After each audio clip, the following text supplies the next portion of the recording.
So now we're going to be talking about health and body goals. Know a lot about what concerns you. There's this person that most of us might know. She has a YouTube channel titled Maraji's World. So Maraji, like we all know her, is someone who has had a lot of experiences about hemorrhoids, PCOS, pregnancies, and the rest of all of that. But if you are someone who follow a lot, you find out that she has so much, like she has a wealth of knowledge about all of these different subjects, and it is just beautiful to see how she, because of this knowledge she has had, she has able to navigate better with life, with everything she has been through and everything life is throwing at her. So it just shows how important it is for us to learn everything about what concerns us. So here's the thing: when you know more than the average person will know about a condition or a situation that matters to you, what that means is you'll be able to also have more knowledge about how to solve the problem better. Say for example, you're going to a dentist and you have one toothache issue. Do you know that just by watching a YouTube video, you will know even as much as the dentist know about that problem, and even more than the dentist know about that problem, and get to help yourself probably with a home DIY remedy to solving that tooth problem and trying it out, of course with safe measures, and you find out that you even get to solve it better than all the times you visited dentists. So it's important to note that it is really an important thing to do, working on ourselves, getting enough knowledge about what concerns us. Let me use an example of a CV. Imagine you have your CV littered around every site where you go to look for a job. Your CV is all over the place, you're applying everywhere, and you have never gone to learn how to write a CV in a catchy way.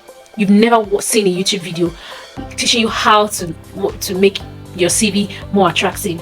Do you know, by just that knowledge and you implementing that knowledge into applying that knowledge, just that knowledge of knowing how to write your CV well and applying it can give you a better chance at what job you get and getting a job. Learning a lot about ourselves can help us to be able to navigate life, not taking wrong turns.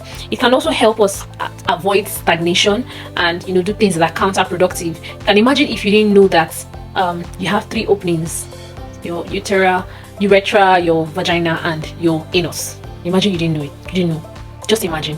And what that means is you probably won't even know how to clean, like swipe a tissue or a wipe across those 3 openings. Imagine you did not know that there was an opening in front and you wipe from back to forward. You are causing more problem for yourself, and it's because of the ignorance. So this is important. It's important to note that knowing about yourself helps you to be able to better get more results for yourself. Like you get more results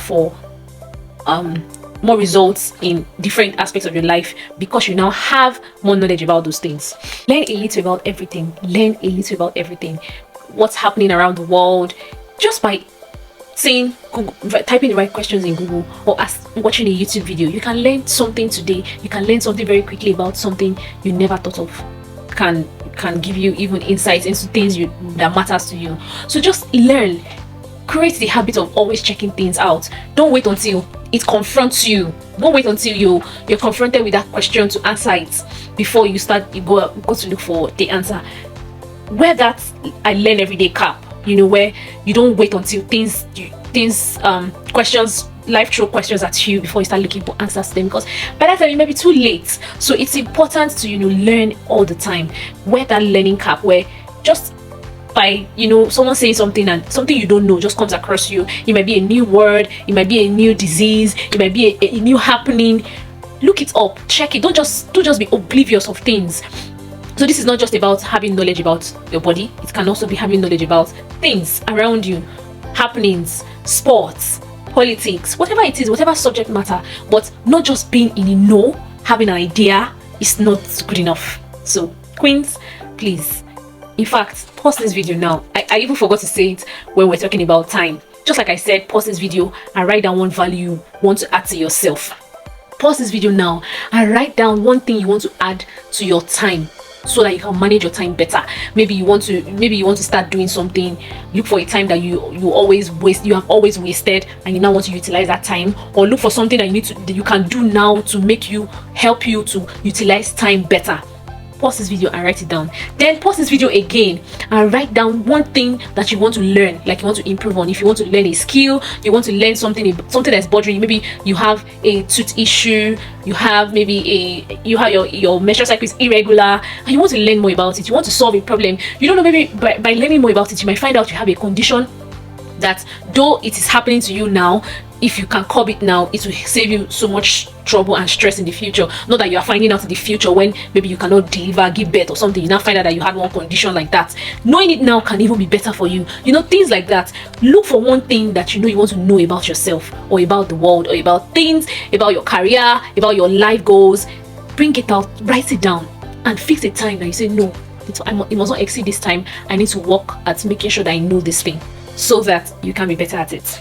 All right, the next thing we want to talk about is balancing your feminine and masculine energies. You see, this is one thing that I noticed that people don't do. And why am I saying you should do it? Because you get better results. You get better out of life than if you don't balance it. Now, I see a lot of feminine men and masculine women, but the balance should be like this. For a woman, your balance should be, you should be feminine in the places where you should be feminine, and you should be masculine in the places where you should be masculine, because you have both energies. I'm going to give an instance, and then I will give you an assignment to go and look for a book that would help you more understand. I think Female Brain and Male Brain is just perfect. It's a book. There's a book called Female Brain, and another book, like the counterpart book, called Male Brain, Female Brain and Male Brain. So what am I saying? I'm saying that I'm going to give an instance. Say, for example, you have someone above you, like your superior, someone, your line manager, someone you answer to, someone you give information to, that you have to give information to, and this person requests for something. At that time, what you should introduce into the situation is feminine energy. Why? Because the feminine energy is more submissive and more agreeable. So it's also what women should bring in the home. Like when you're married, you are supposed to be submissive and agreeable. You're supposed to not try to dominate the authority or usurp authority in the home. So yeah, so that's feminine energy. Now, masculine energy, if I'm going to give an instance of masculine energy, I'll say in the workplace. I'm going to still use the workplace. Masculine energy is needed for a woman when she's taking up a managerial role. You have people that are your subordinates. You have people that you hand down orders to, people who you delegate tasks to. Then you have to bring out your masculine side. You can't go there and be saying, well, whatever you guys want to do, just do it. I know that women that's not even masculine energy, that's not even feminine energy. I don't know what that is. But the point is, you have to be firm. You have to be able to get things done, and that is where your masculine energy comes in. So what I'm really trying to say about masculine and feminine energy, I think this is more like a secondary knowledge, but I hope you get what I mean. You see a lot of women who want to bring that control, they are control freaks. They want to bring that control mentality into the place where they are supposed to be submissive. They don't get the results, that they don't get best results, because the man who is supposed to bring his masculine energy would clash with yours.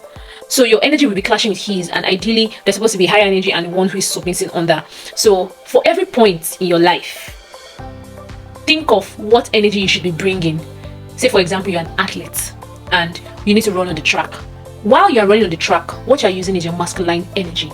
I really don't know how to explain further, because I've not really broadened my energy enough in this aspect, but I understand what I'm saying. I hope you do, actually. But the point here is, know when to switch sides. Know how to compartmentalize your what would I call it now, and I think this is also tied to your emotions. There are points where it's okay to cry, and there's some places where you have to be a man, if I can use that word. So that's the point I'm really trying to make. In some cases it will be wise for you to let go, and some cases it is not wise for you to let go. You have to brace up. So in navigating life, one of the realities of life is that life is not easy, and you have to also be a bull at life. You have to also show life the bull side of you, that you're ready to take the bull by the horn. You get? So So basically, what I'm talking about is the fact that you try to match your energy with whatever is happening at the time. However, whatever is required of you is what you should give. And talking about energies, it's also important to sense energies of people around you so that you know what you're replicating. Say, for example, if people don't appreciate your presence and they don't see you as important, it will also be okay if you don't invest too much energy trying to get them to like you. You don't need to get people to like you. It's important to note that you are enough. So if people don't like you, you can't force them to like you. You can only be you. And it is better to go where people would appreciate you. That's talking about energies. It's better you go to where people appreciate you than staying where people would, bring you down and say things that will make you feel like you're not important. So that's where I end this section.